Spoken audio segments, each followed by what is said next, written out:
Peripheral Arterial Disease Month, also known as PAD, and I'm with Dr. Owen Mogabgab to talk about the peripheral disease. And doctor, this is really important because when people think of cardiovascular, they think of just their heart, but it's more of their body.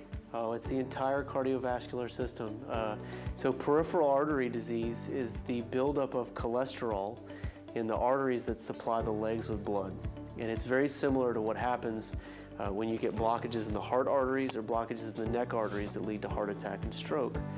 But the reason why we need to raise PAD awareness is because people often don't think about their lower extremity circulation in the same way that they do as having a heart attack or stroke. But in reality, it's a very significant illness. You know, being a chef, I'm on my feet a lot. So I know how I need to take care of my legs. Right. But what are some of the symptoms? What should folks look for? I mean, I used to get swelling and fatigue. That's how I knew. But what's some of the symptoms that, you know, will show up? So leg fatigue is certainly one of them. The classic symptom is to get leg cramps when you walk. But most people actually don't get that classic symptom. They may just get fatigue. Sometimes they'll get hair loss on their lower extremities. Sometimes they'll get maybe an ulcer or tissue breakdown in the toe that doesn't heal. And sometimes it's completely asymptomatic, but it doesn't mean that it doesn't need to be treated aggressively. So Glenn, tell me how coming to the Cardiovascular Institute of the South has changed your life and made it better. Well, several years ago we were in Maui and I started getting pain in my leg. And so when we got back, we started getting together and we did some bypass on one leg.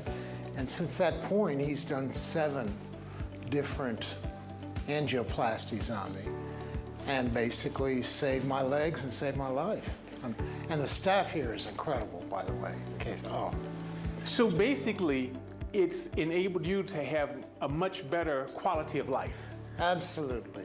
I'm active. I happen to be 75, but we don't need to be. Age is not something we have to worry about. And I swim every day. And I don't think anybody would have guessed you're 75. Well, thank you. What is it like to have that relationship with Dr. Owen? Well, Dr. Owen is special. He cares about the patients, and obviously the staff does too. It's different than any doc. I have 5 different doctors because I have diabetes as well and other things. And I've never known a doctor that cares as much as he does, as well as, and he's so respected in the community. He'll keep you going, keep your legs going. And that's something that we have to take care of ourselves. And it seems like this has been very comfortable for you, to get a better quality of life, to have that great relationship with the doctor and the staff. Oh, it's fantastic. And it must make you feel comfortable. It does, and I was a smoker when we met. And I am not a smoker now because he was patient enough with me to get me to quit. So, I mean, he's an incredible man. Wow, and that's something that he says really affects things, is that people don't realize the smoking. Everybody thinks it's the appetite, but it's the smoking that affects things. That's the worst of the 3 bad things that you can do. Of course, age is the 3rd thing, and we can't do anything about that. No, we can't. We can't.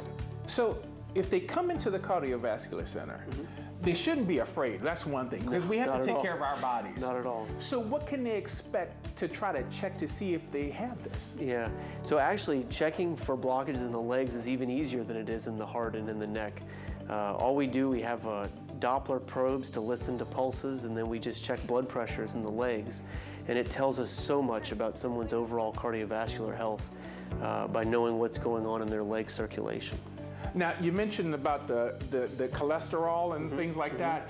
A lot of it is diet, but there's something else that leads to it. Yeah, absolutely. So high blood pressure and high cholesterol certainly don't help, but there's 3 major risk factors for PAD: smoking, diabetes, and advanced age.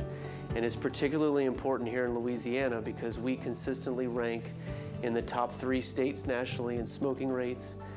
We're consistently in the top 5 in diabetes rates, and our population's getting older. So I think awareness of PAD is more important than it ever is because treating it aggressively is important. So if you have any inkling that you have something going on, you have to come to the Cardiovascular Institute of the South and meet Dr. Owen Mogabgab and take care of yourself, because we have to take care of our health.